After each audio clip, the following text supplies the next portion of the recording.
PM Modi को compromised बोलकर फंस गए राहुल गांधी। बीजेपी ने गांधी परिवार के कॉम्प्रोमाइज्ड इतिहास की कौन सी फाइल खोल दी?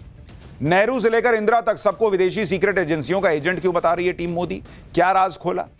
पैसे देकर मोदी का एआई समिट बदनाम कराने चली थी क्या कांग्रेस? सोशल मीडिया पर वायरल वीडियो का सच क्या है, अब इसका चैप्टर। राहुल गांधी का पूरा फोकस इस पर है कि कैसे भी करके पीएम मोदी को घेरना है, लेकिन इस चक्कर में बार बार वो कांग्रेस के ही छीछा लेदर करवाते हैं। राहुल गांधी कभी अमेरिका के साथ ट्रेड डील रद्द करने की चुनौती देते हैं। सोचिए कैसी कैसी बात करते हैं कि अगर मोदी में हिम्मत है तो ट्रेड डील रद्द करके दिखाएं। मोदी क्या करें? ट्रंप को फोन करके बोले कि भाई हम ट्रेड डील कैंसिल कर रहे हैं, तो पूछेगा क्यों? तो राहुल गांधी ने मुझे चैलेंज दिया इसलिए कैंसिल कर रहा हूं। कैसी बात करते हैं जी राहुल गांधी। कभी कह देते हैं कि पीएम मोदी की आंखों में डर दिख रहा है। राहुल गांधी के आरोपों पर कांग्रेस के नेता लहालोट भी हो जाते कि बाप रे बाप क्या बोल दिए राहुल जी आप। लेकिन आज सबकी हवाइयां उड़ी हुई हैं, क्योंकि जो राहुल गांधी कभी कहते हैं कि पीएम मोदी पर दबाव है, पीएम मोदी को चोक कर दिया, पीएम मोदी फंस गए, मोदी इज कॉम्प्रोमाइज्ड, उन पर आज बीजेपी ने भयंकर पलटवार किया है। बीजेपी ने सिर्फ राहुल ही नहीं बल्कि पूरे गांधी नेहरू परिवार को कॉम्प्रोमाइज्ड बता दिया और उसके इतिहास का चैप्टर खोल दिया। बीजेपी ने जवाहरलाल नेहरू से लेकर इंदिरा तक और राजीव गांधी से लेकर सोनिया तक सभी पर देश हित को कॉम्प्रोमाइज करने का आरोप लगा दिया। बीजेपी क्या क्या कह रही है सुन लीजिए आप। बीजेपी कह रही है कि गांधी परिवार कॉम्प्रोमाइज मिशन के तहत काम करता है। पूरा गांधी परिवार कॉम्प्रोमाइज परिवार है। राहुल गांधी विदेशी ताकतों के हाथ की कठपुतली है, बीजेपी आरोप लगा रही है। इंदिरा गांधी को चुनाव के लिए सीआईए फंड देती थी, केजीबी सूटकेस भर भर के पैसा पहुंचाती थी, भारत सरकार के मंत्री सीआईए के एजेंट थे। यह बीजेपी आज आरोप लगा रही है। बीजेपी के इस पलटवार से कांग्रेस सख्ते में आ गई। कांग्रेस और राहुल गांधी तो यही सोच रहे थे कि कॉम्प्रोमाइज वाला दाव काम कर रहा है, लेकिन आज लेने के देने पड़ गए। बीजेपी अलग अग्रेसिव मूड में चल रही है। बीजेपी ने जो आरोप लगाए वो किस आधार पर लगाए और नेहरू से लेकर इंदिरा तक के कॉम्प्रोमाइज होने के आरोप का सच क्या है? क्या पैसे देकर मोदी का एआई समिट बदनाम कराने चली थी क्या कांग्रेस? सोशल मीडिया पे जो वीडियो घूम रहे हैं उनका सच क्या है? आज आपको सब बताऊंगा। बीजेपी ने आज एक तरह से कांग्रेस इस कॉम्प्रोमाइज कैंपेन की शुरुआत कर दी। राहुल गांधी और कांग्रेस को उम्मीद नहीं रही होगी कि कॉम्प्रोमाइज वाले आरोपों पर बीजेपी इस लेवल का पलटवार करेगी। कांग्रेस एआई से वीडियो बनाकर पीएम मोदी के खिलाफ नैरेटिव बनाने की कोशिश करती है। आज उसी एआई से बने एक वीडियो को बीजेपी ने शेयर कर दिया और इस वीडियो के जरिए यह दिखाने की कोशिश की गई कि गांधी नेहरू परिवार का हर सदस्य कॉम्प्रोमाइज्ड था। इस एआई वीडियो की बड़ी चर्चा हो रही है। यह एआई की मदद से बना हुआ एक वीडियो है जिसे बीजेपी के नेता संबित पात्रा ने शेयर किया। बीजेपी ने कांग्रेस पर उसी हथियार से पलटवार किया है जिससे कांग्रेस करती है। केंद्रीय मंत्री पीयूष गोयल ने तो सीधा राहुल गांधी पर अटैक किया। पीयूष गोयल ने क्या कहा है वो सुनिए, फिर आपको बताऊंगा कि बीजेपी ने गांधी परिवार के कॉम्प्रोमाइज्ड इतिहास की कौन कौन सी फाइल खोली।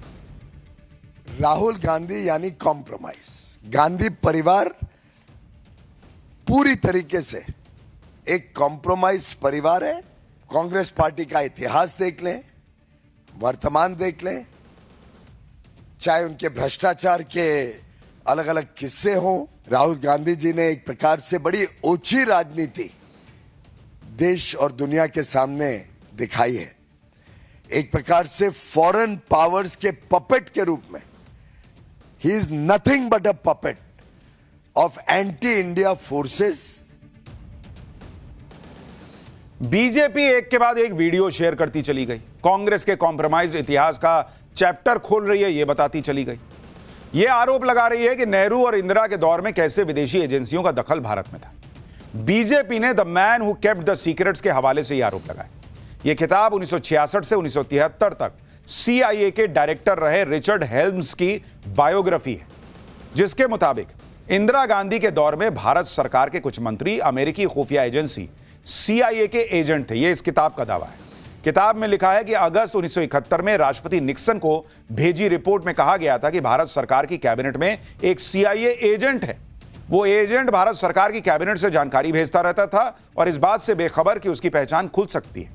दिसंबर 1971 में अमेरिकी national security adviser Henry Kissinger इस एजेंट से बांग्लादेश को लेकर भारत की तैयारियों के बारे में जानकारी मांगी। इंदिरा गांधी कैबिनेट में सीआईए एजेंट ने अगले ही दिन जानकारी भेजी कि भारत पूर्वी पाकिस्तान पर हमला करेगा। The man who kept the secrets, इस किताब में यह बातें लिखी गई हैं जिसे बीजेपी आधार बनाकर आरोप लगा रही है। यह किताब उस समय भारत में उपलब्ध नहीं थी और इस किताब में बताए गए तथ्यों से उस समय भारत की राजनीति में तूफान आ गया था। हर तरफ इसी बात की चर्चा थी कि भारत सरकार का कौन सा मंत्री CIA का जासूस है भाई, अमेरिका का जासूस है। बीजेपी नेता सुधांशु त्रिवेदी ने जवाहरलाल नेहरू से जुड़ी फाइल भी खोल दी। नेहरू के दौर में भारत में कैसे विदेशी ताकतों का दखल होता था, इसको लेकर सुधांशु त्रिवेदी ने इंटेलिजेंस लेखक पॉल M. मैकगर की किताब spying in south Asia, Britain, the United states and India secret cold war का हवाला देते हुए कहा कि नेहरू के दौर में CIA ने भारत सरकार के अंदर अपना एसेट यानी जासूस तैयार करने में कामयाबी हासिल कर ली थी। 1940 से 1950 के बीच नेहरू के स्पेशल असिस्टेंट रहे M.O. मथाई पर CIA के लिए काम करने का आरोप है। नेहरू के बायोग्राफर के मुताबिक 1946 से 1959 तक नेहरू सेक्रेटेरिएट से पास हर पेपर CIA के पास पहुंचता था। 1960 में भारत में अमेरिका के एक डिप्लोमेट ने कहा था कि नई दिल्ली में CIA स्टेशन भारत सरकार का हर डॉक्यूमेंट हासिल कर सकता है। यानी नेहरू के दौर में CIA खुला दावा करता था कि वो भारत सरकार का हर डॉक्यूमेंट जो चाहता है वो ले लेता है। और इसीलिए बीजेपी कह रही है कि नेहरू कॉम्प्रोमाइज्ड थे। इसी को आधार बना के आरोप लगा रही है। कांग्रेस और पूरी गांधी नेहरू फैमिली को कॉम्प्रोमाइज्ड बता रही है बीजेपी। कांग्रेस के दौर में सिर्फ अमेरिका ही नहीं बल्कि रूस की सीक्रेट एजेंसी, उसका भी भारत में भयंकर दखल रहा, यह भी आरोप लग रहा है। नेहरू के दौर में यह आरोप भी लगे कि रूसी एजेंसी KGB जैसे चाहती थी वैसे सरकार चलती थी। क्रिस्टोफर एंड्रयू और विसिली मित्रोखिन की किताब the world was going our way, the KGB and the battle for the third world के मुताबिक नेहरू और IB को पता ही नहीं था कि मॉस्को में भारत के दूतावास में KGB ने कितनी घुसपैठ कर ली थी। KGB ने भारतीय अधिकारियों को हनी ट्रैप में फंसा लिया था। KGB भारत के अधिकारियों को महीने का भत्ता तक देती थी। अच्छा काम करने पर अधिकारियों की सैलरी बढ़ा देती थी। 1954 में KGB अधिकारियों को 4,000 रुपए महीने सैलरी देती थी। नेहरू के सलाहकार और 1957 में रक्षा मंत्री रहे कृष्णा मेनन KGB के बहुत करीबी हो गए थे। कृष्णा मेनन पर KGB का बहुत ज्यादा प्रभाव था। भारत की पॉलिटिक्स में KGB का इतना दखल और प्रभाव होने का आरोप लग रहा था और वो अपने मन मुताबिक फैसले करवा लेती थी, ये तक किताब में आरोप है। The world was going our way किताब के मुताबिक नेहरू के सलाहकार और रक्षा मंत्री रहे कृष्णा मेनन KGB के इन्फ्लुएंस में थे। कृष्णा मेनन ने ही ब्रिटेन के लाइटनिंग जेट की बजाय रूस के MiG-21 जेट खरीदने की डील करवाई थी। KGB ने कांग्रेस के कई नेताओं के कैंपेन को भी फंड किया था, यह भी किताब में आरोप है। KGB के मुताबिक सरकार के एक प्रभावशाली वरिष्ठ मंत्री जिनका कोड नेम ABAD था, वो भी KGB के प्रभाव में थे।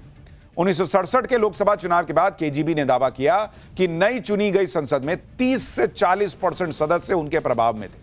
उस समय कांग्रेस के कामराज गुट का प्रभाव था, जिसे सिंडिकेट कहते थे। सिंडिकेट ने इशारों में आरोप लगाए थे कि इंदिरा गांधी भारत को सोवियत यूनियन के हाथों बेचना चाहती हैं और इसके लिए अपने principal private secretary PN Haksar को मॉस्को और सोवियत एम्बेसी के बीच लिंक के तौर पर यूज कर रही थी। यह तब आरोप लगा था। किताब के हवाले से यह आरोप लगाया जाता है कि उस समय सूटकेस भर भर के प्रधानमंत्री आवास में पैसे भेजे जाते थे। सिंडिकेट के सदस्य SK पाटिल के मुताबिक इंदिरा गांधी उन सूटकेसों को वापस तक नहीं करती थी। उस समय इंदिरा गांधी का समर्थन करने के लिए एक अखबार को 10 लाख रुपए देने का भी आरोप किताब में है। 1970 के शुरुआत में भारत में KGB का प्रभाव दुनिया के किसी भी देश से ज्यादा हो गया था। KGB का दावा है कि उसने 1972 में भारत के अखबारों में 3,789 आर्टिकल प्लांट करवाए थे। आप सोचिए कैसे कैसे आरोप किताब में लिखे हुए हैं और उन्हीं को आज बीजेपी उठा के ले आई, बोली कि पूरा गांधी नेहरू परिवार ही कॉम्प्रोमाइज्ड है। ये क्या दूसरे को कॉम्प्रोमाइज बोलेंगे? आप सोचिए कि KGB का जो रूस की खुफिया एजेंसी है उसका कितना प्रभाव रहा होगा संसद से लेकर सरकार तक, अगर यह आरोप जो किताब में है उनको सही माना जाए। बीजेपी ने आज यही आरोप फिर से दोहराए कि कैसे CIA से लेकर KGB के आगे गांधी परिवार कॉम्प्रोमाइज्ड था। सुनिए बीजेपी के आरोप।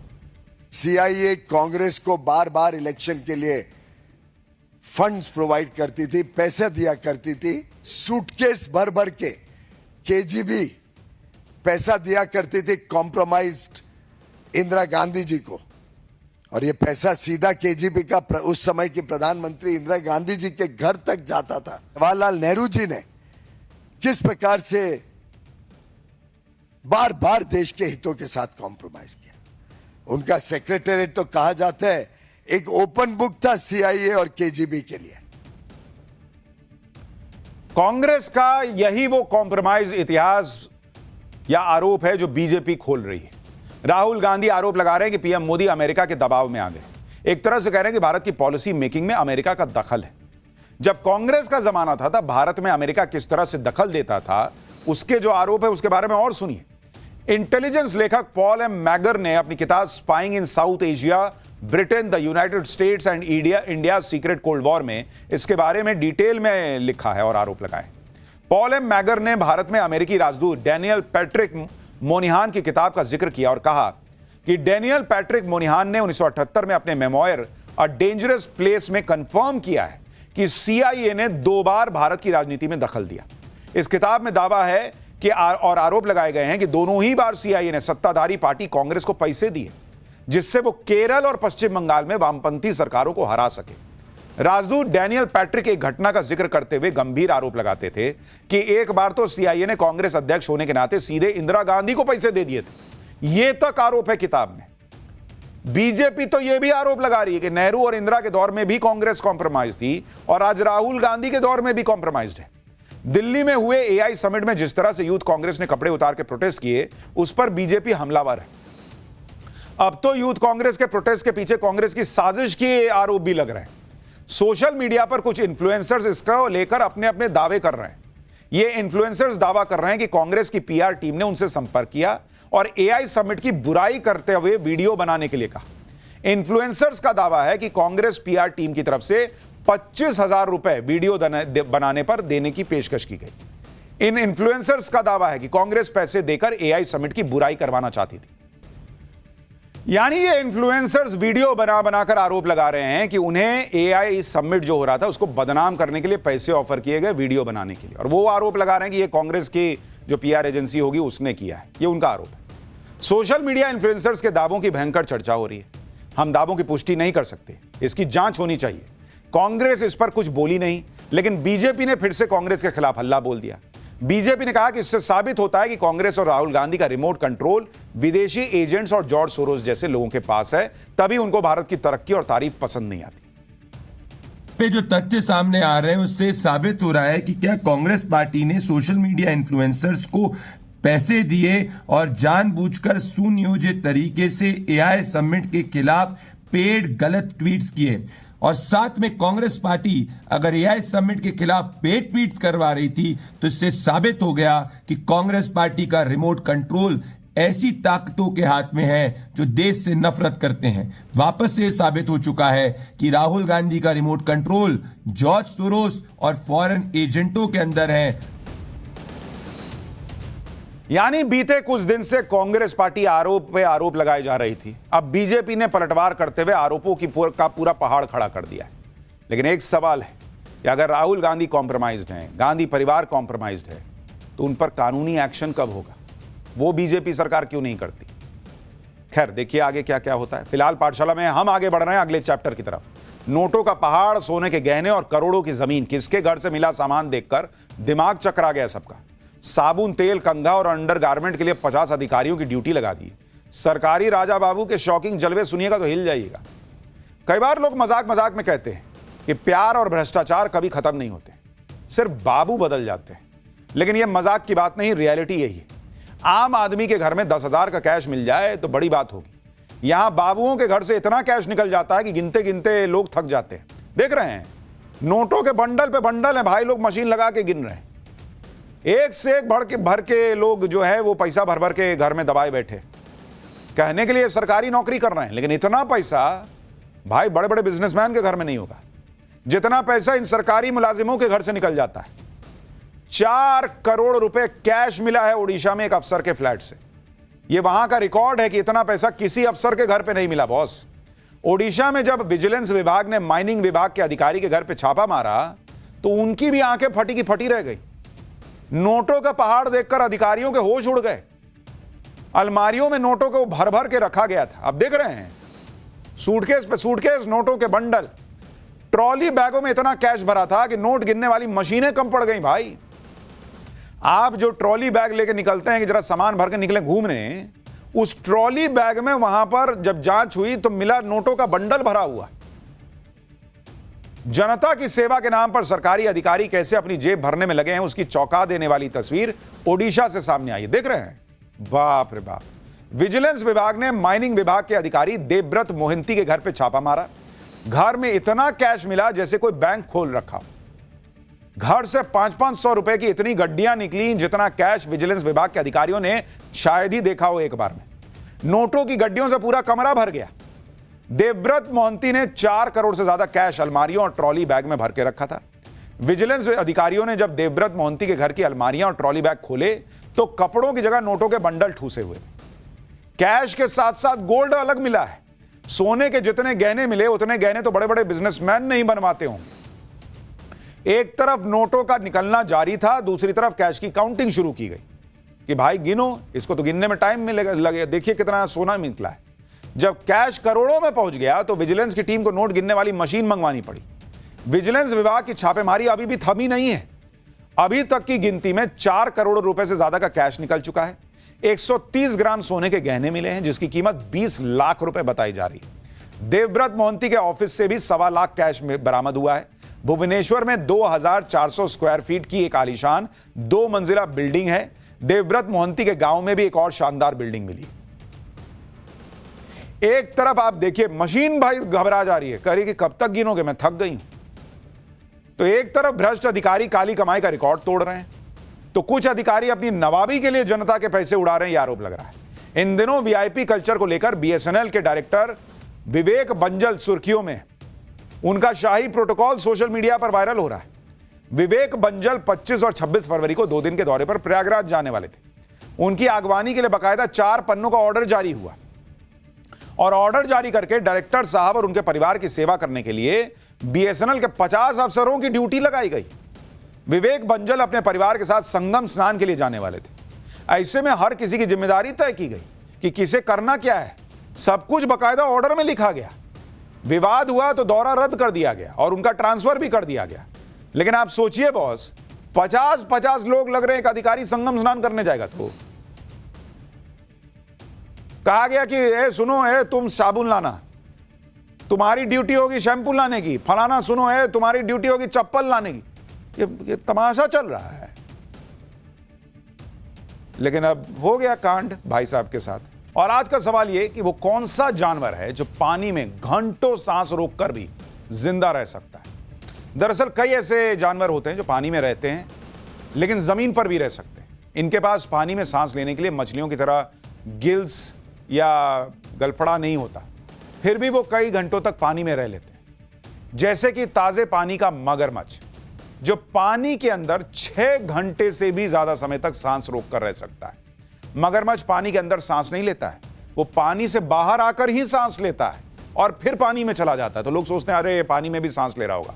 नहीं बॉस, वो 6 घंटे पानी में सांस रोक के रह सकता है। कुछ रेयर प्रजाति के मगरमच्छ इतनी ऑक्सीजन स्टोर कर लेते हैं कि 6 घंटे बिना सांस लिए पानी में रहते हैं, फिर बाहर आते हैं, सांस लेते हैं, फिर अंदर चल जाते हैं। इसी तरह से ग्रीन सी कछुआ वो पानी में 5 घंटे बिना सांस लिए जिंदा रह सकता है। एलिफेंट सील पानी के अंदर 2 घंटे तक बिना सांस लिए जिंदा रह सकता है। ये सारे जीव पानी के अंदर इतने समय तक बिना सांस लिए इसलिए रह पाते हैं क्योंकि इसके लिए वो स्पेशल तकनीक का इस्तेमाल करते हैं। जैसे ये जीव एक्सट्रीम एनर्जी कंजर्वेशन, यानी वो इतना स्थिर रहते हैं कि कम से कम एनर्जी का इस्तेमाल, अपने हार्ट रेट को एकदम धीमा कर लेते हैं, आंख नाक कान मुंह को एयर टाइट कर लेते हैं ताकि कहीं से भी पानी शरीर में आ ही ना पाए। ये जीव समय के साथ अपने शरीर को इस तरह से ढाल चुके हैं कि घंटों बिना सांस लिए पानी के अंदर जिंदा रह सकते हैं। और लोग सोचते हैं कि अरे ये अंदर भी रह रहे हैं, मतलब सांस तो ले ही रहे होंगे। नहीं बॉस, यही तो इनका कमाल है। आज के लिए पाठशाला में इतना ही। नमस्कार।